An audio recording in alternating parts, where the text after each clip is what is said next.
नमस्कृत्य नरं चैव नरोत्तमं देवीं सरस्वतीं व्यासं ततो जयमुदीरयेत्।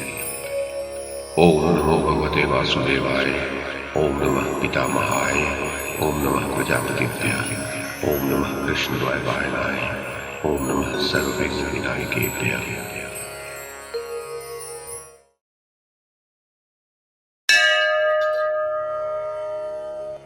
वैशंपायन जी कहते हैं, जन्मेजय, कर्ण की दिग्विजय यात्रा से लौटने के उपरांत दुर्योधन ने कहा, मैंने पांडवों का बड़ा भारी राजसूय यज्ञ देखा था, तो अब मेरी इच्छा भी राजसूय यज्ञ करने की है।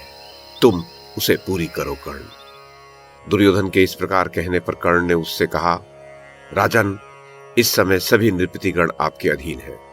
आप याजकों को बुलाकर यज्ञ की तैयारी कराइए। तब दुर्योधन ने अपने पुरोहित को बुलाकर उनसे कहा, द्विजवर, आप मेरे लिए शास्त्रानुसार विधिवत राजसूय यज्ञ आरंभ कर दीजिए।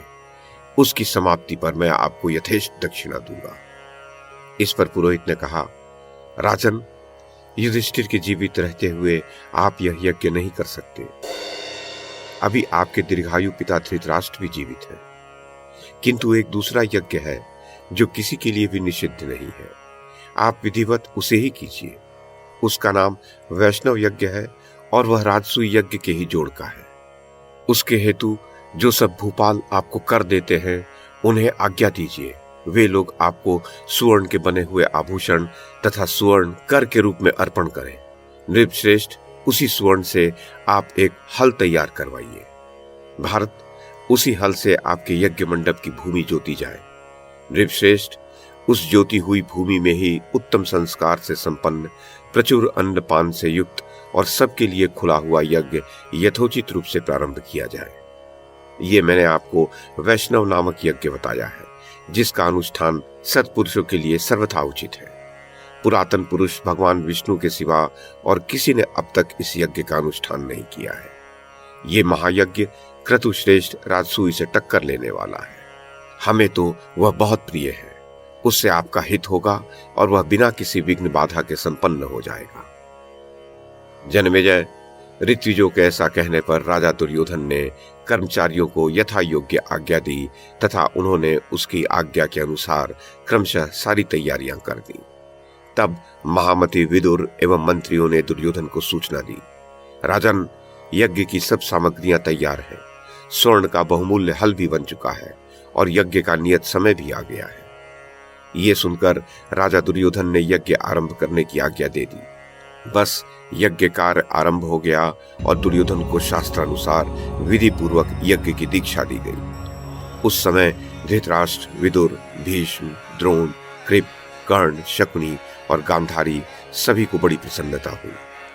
राजाओं और ब्राह्मणों को निमंत्रित करने के लिए शीघ्रगामी दूत भेजे गए। वे सब तीव्र गति से चलने वाली सवारियों पर बैठकर जहां तहां जाने लगे। उनमें से एक दूत से दुशासन ने कहा, तुम शीघ्र ही द्वैत बन जाओ और वहां रहने वाले पांडवों तथा ब्राह्मणों को विधिवत यज्ञ का निमंत्रण दो। उस दूत ने पांडवों के पास जाकर प्रणाम किया और उनसे कहा, महाराज, नृपति श्रेष्ठ दुर्योधन अपने पराक्रम से बहुत सा धन प्राप्त करके एक महायज्ञ कर रहे हैं। उसमें सम्मिलित होने के लिए जहां तहां से बहुत से राजा और ब्राह्मण आ रहे हैं। महामना कुरुराज ने मुझे आपकी सेवा में भेजा है।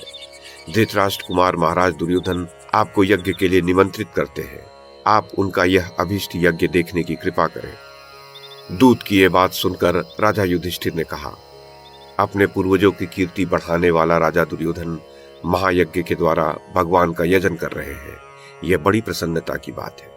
हम भी उसमें सम्मिलित होते, किंतु इस समय ऐसा किसी प्रकार नहीं हो सकता, क्योंकि 13 वर्ष तक हमें वनवास के नियम का पालन करना है। धर्मराज की यह बात सुनकर भीमसेन ने कहा, दूत, तुम राजा दुर्योधन से जाकर यह कह देना कि सम्राट धर्मराज युधिष्ठिर 13 वर्ष बीतने के पश्चात उस समय वहां पधारेंगे जबकि रण यज्ञ में अस्त्र शस्त्रों द्वारा प्रज्वलित की हुई रोषाग्नि में वे तुम्हारी आहुति देंगे। जब रोष की अग्नि में जलते हुए धृतराष्ट्र के पुत्रों पर पांडव अपने क्रोध रूपी घृत की आहुति डालने को उद्यत होंगे, उस समय मैं भीमसेन वहां पदार्पण करूंगा। जन्मेजय, भीम के सिवा अन्य पांडवों ने कुछ भी नहीं कहा। फिर दूत ने दुर्योधन के पास जाकर सब बातें ज्यों की त्यों सुना दी।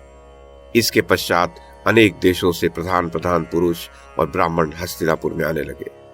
धर्मज्ञ विदुर जी ने दुर्योधन की आज्ञा से सभी वर्णों के पुरुषों का यथा योग्य सत्कार किया तथा उनके इच्छानुसार खाने पीने की सामग्री, सुगंधित माला और नाना प्रकार के वस्त्र देकर उन्हें संतुष्ट किया। राजा दुर्योधन ने सभी के लिए शास्त्रानुसार यथा योग्य निवास गृह बनवाए तथा सभी राजा और ब्राह्मणों को बहुत सा धन देकर विदा किया। फिर वह भाइयों तथा कर्ण और शकुनी के साथ हस्तिनापुर को लौट गया।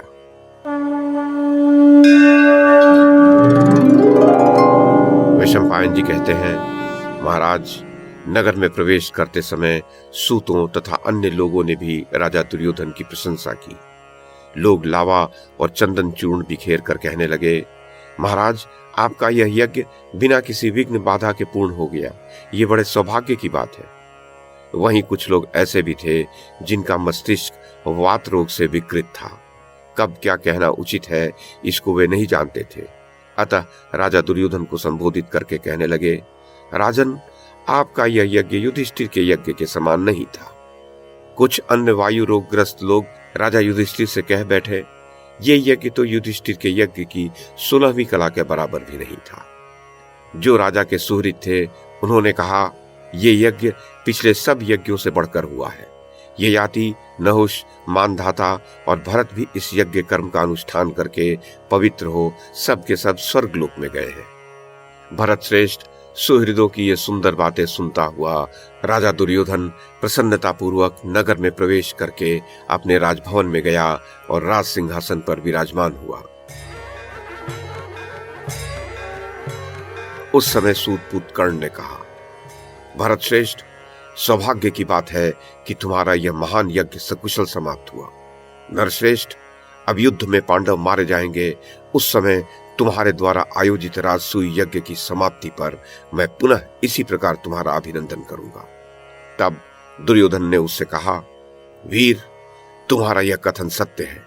नरश्रेष्ठ, जब दुरात्मा पांडव मारे जाएंगे उस समय महायज्ञ राजसूय के समाप्त होने पर तुम पुनः इसी प्रकार मेरा अभिनंदन करोगे। जन्मेजय, ऐसा कहकर दुर्योधन ने कर्ण को छाती से लगा लिया और क्रतु श्रेष्ठ राजसूय का चिंतन करते हुए बोला, ऐसा समय कब आएगा जब मैं समस्त पांडवों को मारकर प्रचुर धन से संपन्न होने वाले उस क्रतु श्रेष्ठ राजसूय का अनुष्ठान करूंगा। तब कर्ण ने दुर्योधन से कहा, नृपश्रेष्ठ, मेरी यह प्रतिज्ञा सुन लो। जब तक अर्जुन मेरे हाथ से मारा नहीं जाता तब तक मैं दूसरों से पैर नहीं धुलवाऊंगा, केवल जल से उत्पन्न पदार्थ नहीं खाऊंगा और आसुर व्रत अर्थात क्रूरता आदि नहीं धारण करूंगा। किसी के भी कुछ मांगने पर नहीं है ऐसी बात नहीं कहूंगा। जन्मेजय, कर्ण के द्वारा युद्ध में अर्जुन के वध की प्रतिज्ञा करने पर महान धनुर्धर महारथी धृतराष्ट्र पुत्रों ने बड़े जोर से सिंहनाद किया। उधर महाधनुर्धर पांडव दूत के वाक्य से प्रेरित हो उसी विषय का चिंतन करते हुए कभी चैन नहीं पा रहे थे। उन्होंने गुप्तचरों द्वारा वह समाचार भी प्राप्त कर लिया जिसमें अर्जुन के वध के लिए सूतपुत्र कर्ण की प्रतिज्ञा दोहराई गई थी। ये सब सुनकर धर्मपुत्र युधिष्ठिर उद्विग्न हो उठे। वे विचारने लगे, कर्ण का कवच अभेद्य है और उसका पराक्रम भी अद्भुत है। जन्मेजय, ये मानकर तथा वन के क्लेशों का स्मरण करके उन्हें शांति नहीं प्राप्त होती थी। इस प्रकार चिंता से घिरे हुए महात्मा युधिष्ठिर के मन में यह विचार उत्पन्न हुआ कि अनेक प्रकार के सर्पों तथा मृगों से भरे हुए इस द्वैत वन को छोड़कर हम कहीं अन्यत्र चले चले। इधर दुर्योधन निरंतर प्रसन्नता का अनुभव करता हुआ इस पृथ्वी का शासन करने लगा। दुर्योधन सदा अपने अधीन रहने वाले राजाओं का प्रिय करने लगा और प्रचुर दक्षिणा वाले यज्ञों द्वारा श्रेष्ठ ब्राह्मणों का भी स्वागत सत्कार करता रहा। राजन, शत्रुओं को संताप देने वाला वीर दुर्योधन निरंतर अपने भाइयों का प्रिय कार्य किया करता था। धन के दो ही फल हैं, दान और भोग। ऐसा मन ही मन निश्चय करके वह इन्हीं में धन का उपयोग करता रहा।